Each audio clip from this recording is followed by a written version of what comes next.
Hola, ¿cómo están? Esta clase corresponde a Biología de Primeros Medios y esta es la unidad número 1 de Evolución y Biodiversidad, parte 1. Esta presentación fue realizada por los profesores de Biología Tania Patiño Arce y quien les habla, Nelson Verdejo García.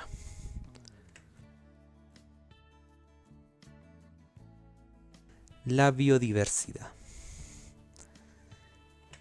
¿Qué es la biodiversidad?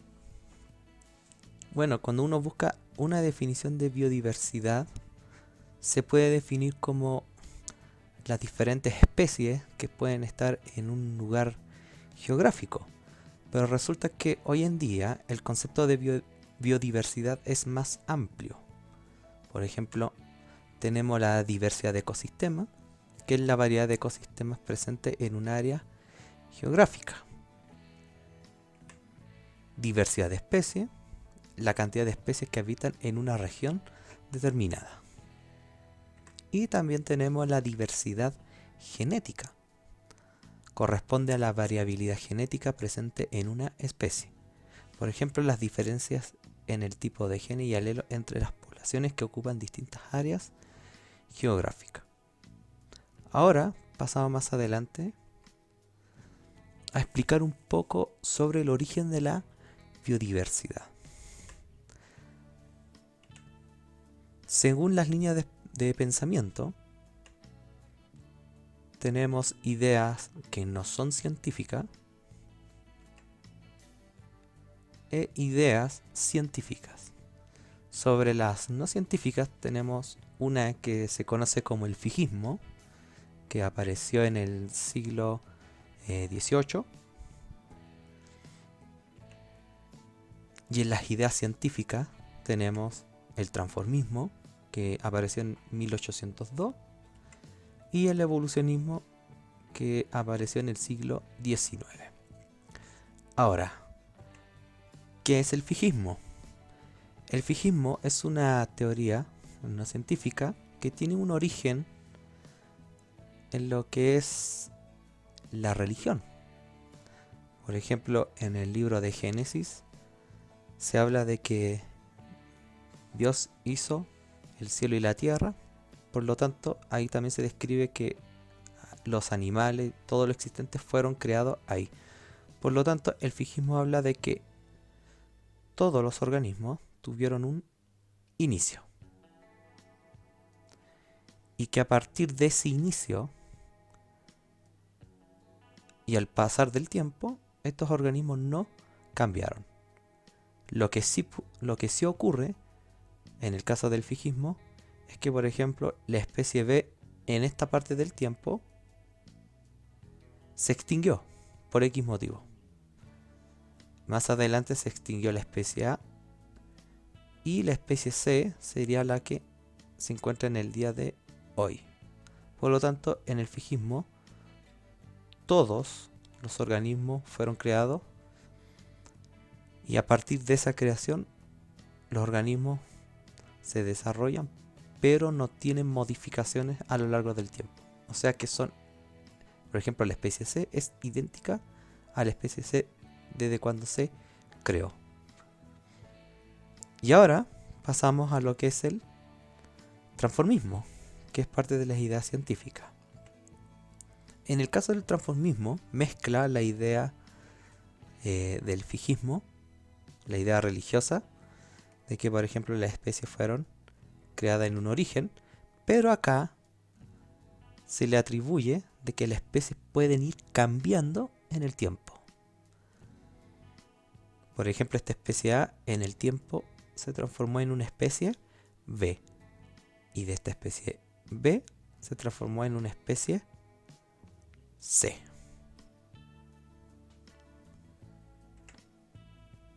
Y de aquí parte lo que se conoce la teoría de la evolución de los caracteres adquiridos de Jean Lamarck.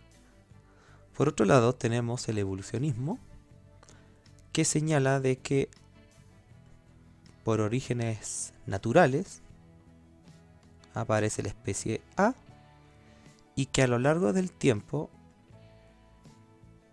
fíjense bien acá, aparece una especie B y aquí se separan para formar una especie C. Lo que está indicando el evolucionismo de que estos dos organismos tienen un origen común en A. O sea que a partir de A fueron evolucionando los organismos para aparecer más organismos diferentes al original a medida que pasa el tiempo. Esta es una teoría propuesta por Charles Darwin en la evolución por selección natural.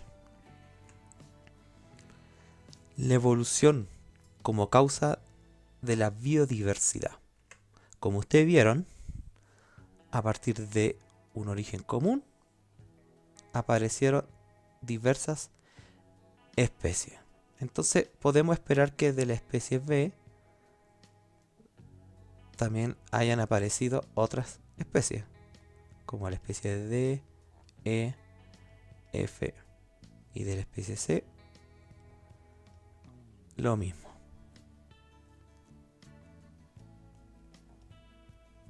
Entonces, de esta manera, a lo largo del tiempo, los organismos fueron cambiando y al mismo tiempo apareciendo más tipos de organismos. Y esto sería una de las explicaciones al origen de la biodiversidad. Y aquí nace una pregunta muy interesante: ¿qué es la evolución? Si usted tiene una idea, la evolución son cambios o transformaciones graduales de algo a través del tiempo.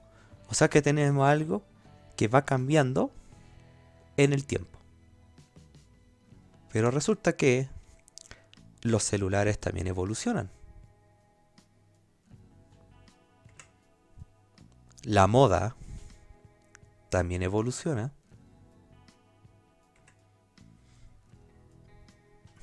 Y los comandos de los juegos de videos también evolucionan. Entonces, ¿qué es la evolución biológica? Porque estamos en el contexto de los organismos.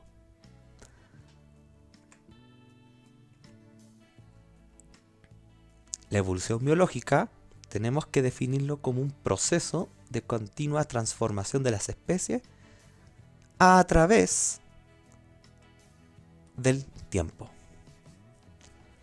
Y fíjese bien que estos cambios son producidos en sucesivas generaciones.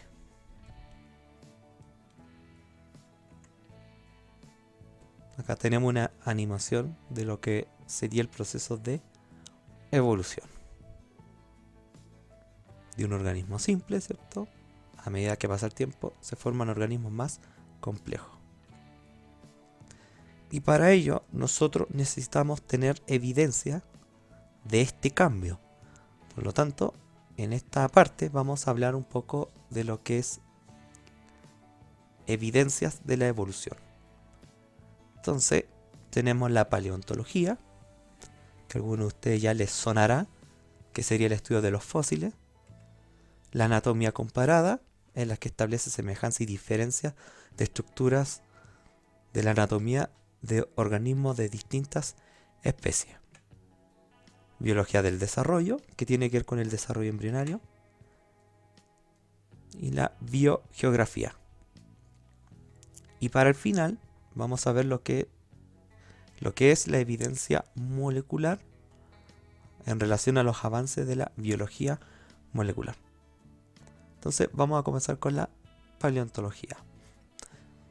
La paleontología en evolución señala que los fósiles son evidencias de este cambio.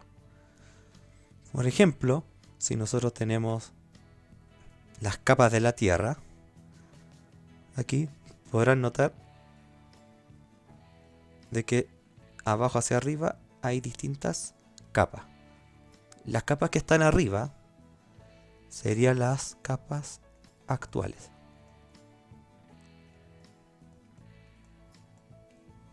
Y las que están abajo serían las capas antiguas.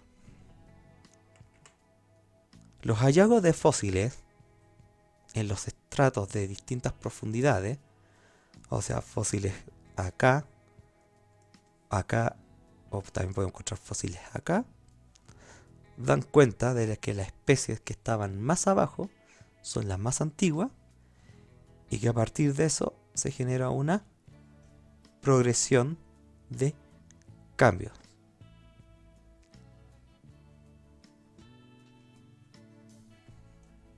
Siguiendo el ejemplo que teníamos anteriormente, aquí tenemos un fósil que fue cambiando a través del tiempo. O sea, fueron evolucionando.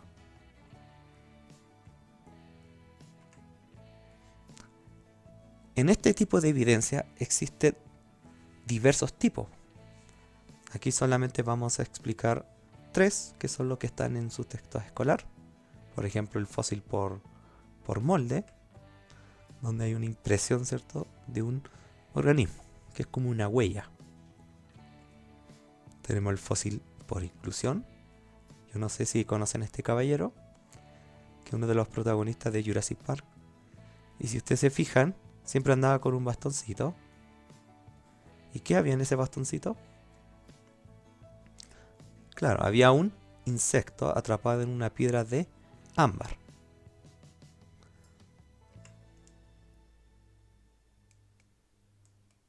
Aquí tenemos otro ejemplo. Si se fijan, acá tenemos una lagartija atrapada en una piedra de ámbar. Por lo tanto, si nosotros comparamos esta lagartija en el tamaño y la forma con las actuales, podemos dar cuenta si esta lagartija fue cambiando en el tiempo, si aparecieron o desaparecieron algunas características. También tenemos el fósil por permineralización, que por ejemplo cuando un organismo se muere, todo el tejido blando se descompone y quedan los huesos. Y después, poco a poco, esos huesos son reemplazados por sedimentos. O sea que se van reemplazando molécula por molécula y al final el esqueleto va a ser de sedimentos. Y eso da cuenta de cómo eran los organismos que se han extinto. Y esto lo podemos encontrar en las diversas capas de tierra, como habíamos explicado anteriormente. Otra evidencia evolutiva es la anatomía comparada. Es la ciencia encargada de estudiar las semejanzas y diferencias de las estructuras anatómicas entre los organismos. En este ejemplo, ustedes podrán notar que tenemos el brazo de un humano, la pata de un gato, la aleta de una ballena y el ala de un murciélago. Pero si ustedes se dan cuenta, tienen estructuras comunes, pero la utilizan para diferentes funciones.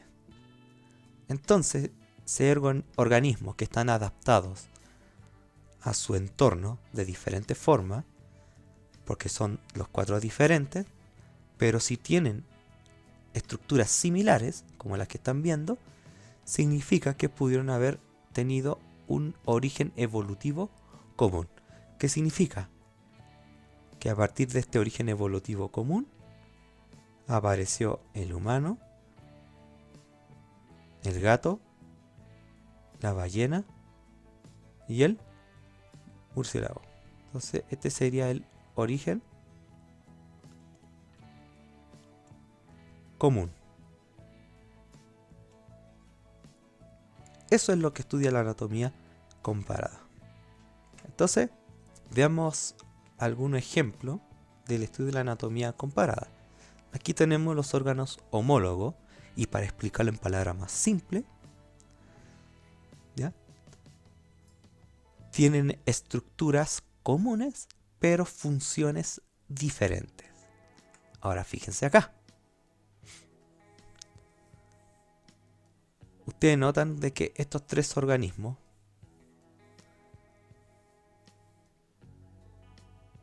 tienen estructuras comunes. Por ejemplo, la ala de un murciélago está hecha de hueso, ¿cierto? La aleta de un delfín está hecha de hueso. Y la pata de un caballo también está hecho de hueso. Ahora, a pesar de que los 3 organismos son diferentes, significa que debieron haber tenido un origen común. En este ejemplo, este sería el organismo de origen común. Ahora, a esto se le llama divergencia evolutiva. ¿Por qué? Porque a partir de un origen común se fueron divergiendo para formar los organismos que estamos viendo en la pantalla.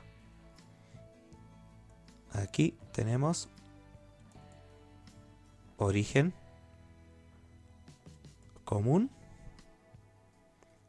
Y aquí tenemos tres organismos distintos que poseen funciones diferentes. ¿Por qué? Porque esta extremidad la usa para volar, esta la usa para nadar y esta la usa para andar. En resumidas cuentas, los órganos homólogos son organismos que tienen estructuras comunes, pero para funciones diferentes. Fíjese bien los huesos de la aleta de un delfín comparado con los huesos de una ala de murciélago. A pesar de que el delfín la utiliza para nadar y el murciélago para volar, sus funciones son diferentes. ¿Y cómo son las estructuras?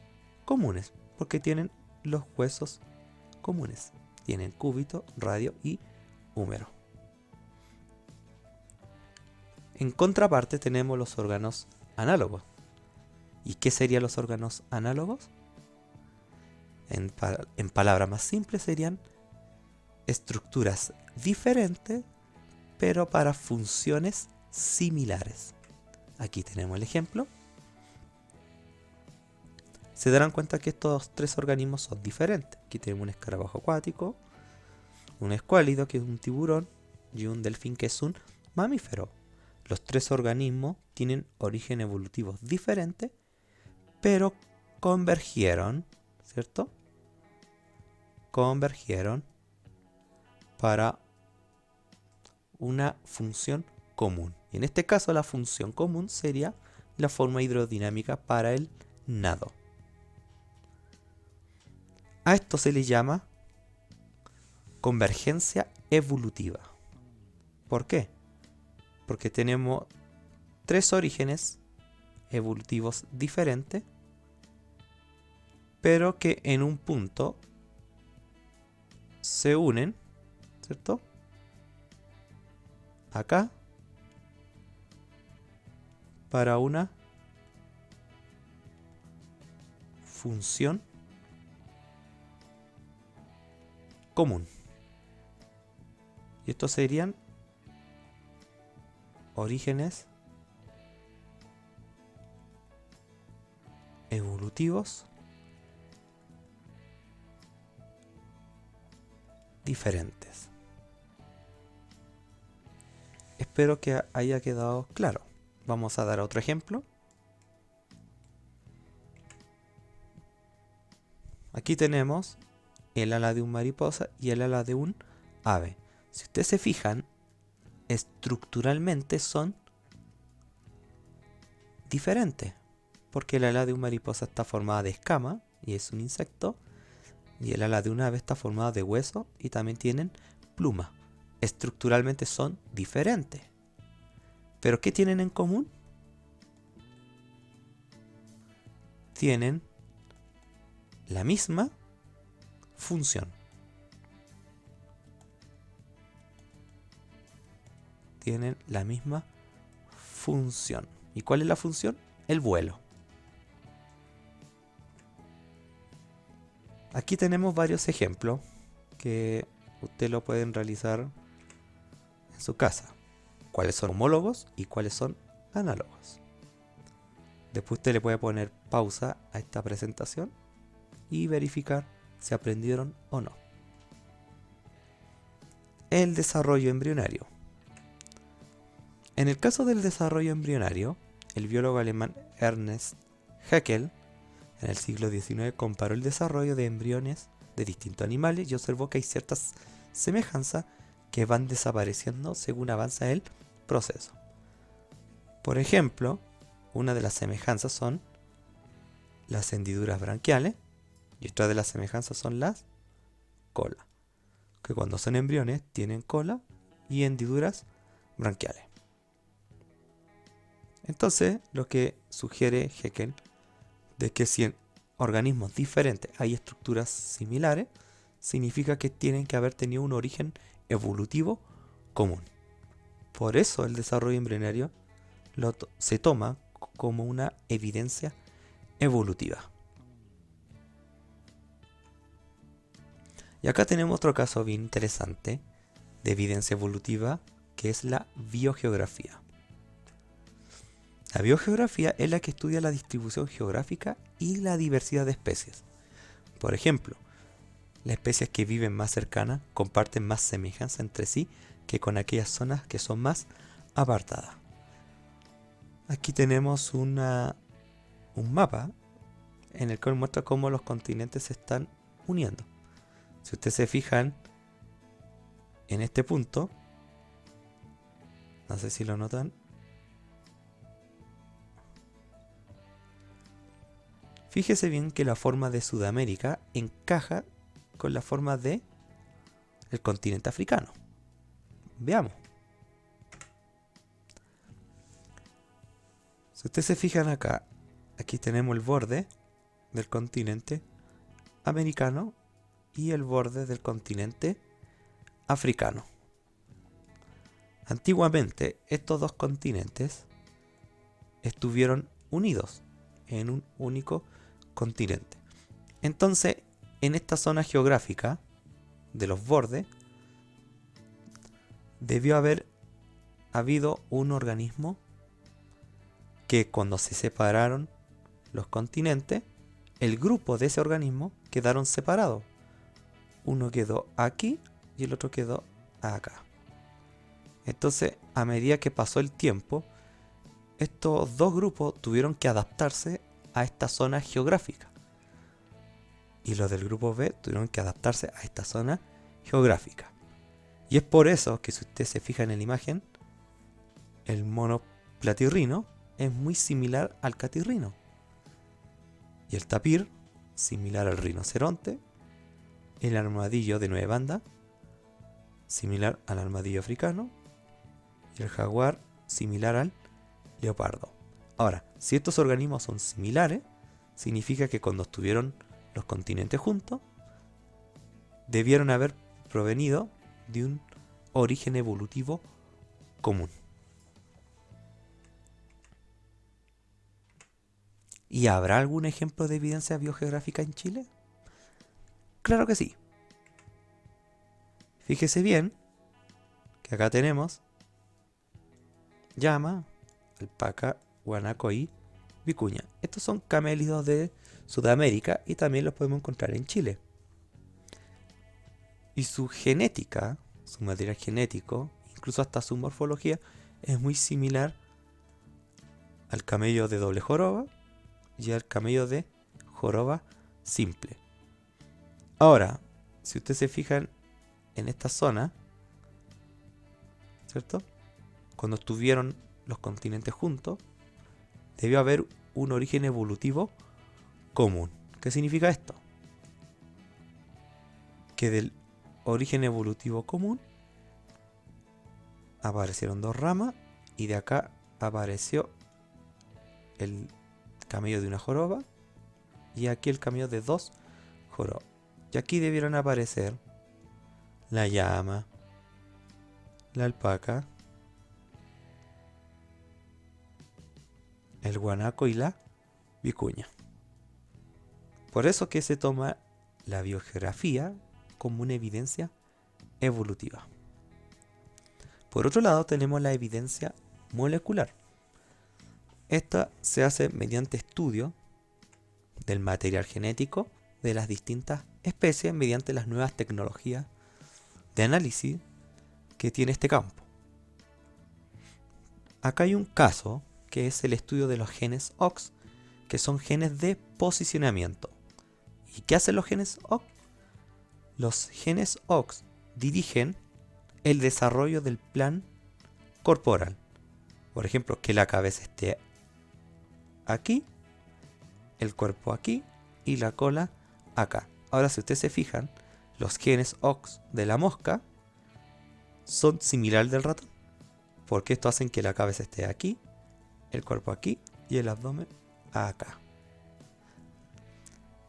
Les voy a explicar un caso que usted también está en su texto escolar, que sería este. Acá tenemos un caso de los genes OX de la mosca del vinagre y los genes OX del embrión de un ratón.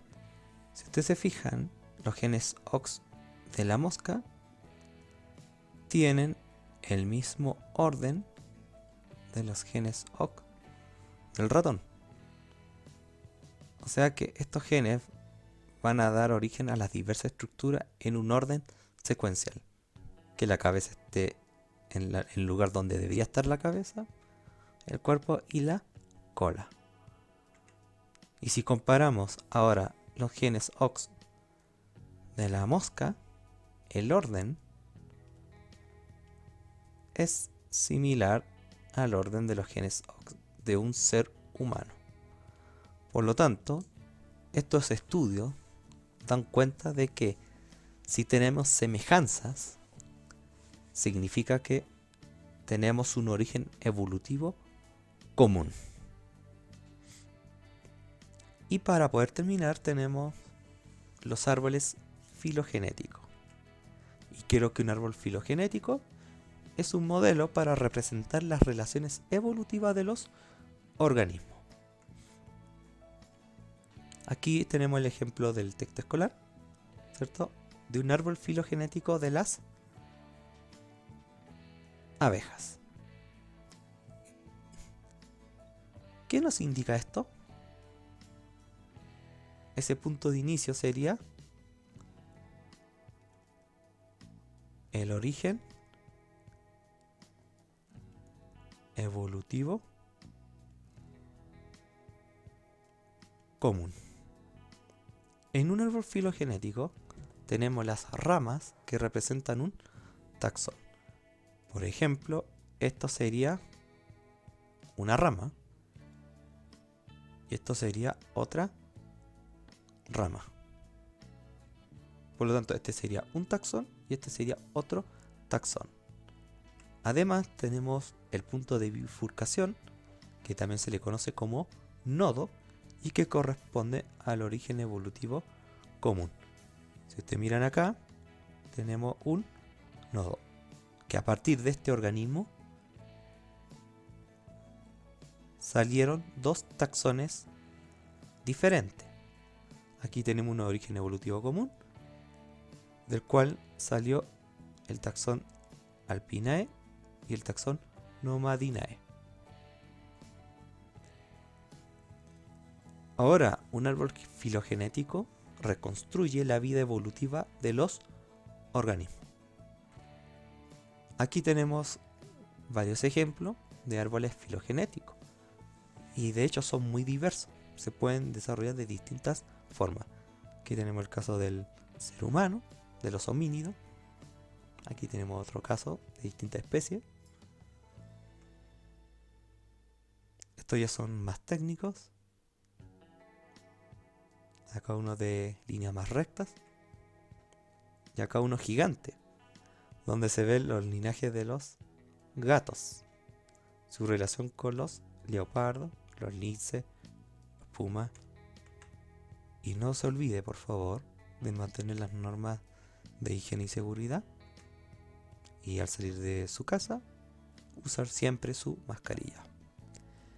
Que esté muy bien y nos vemos hasta un próximo video.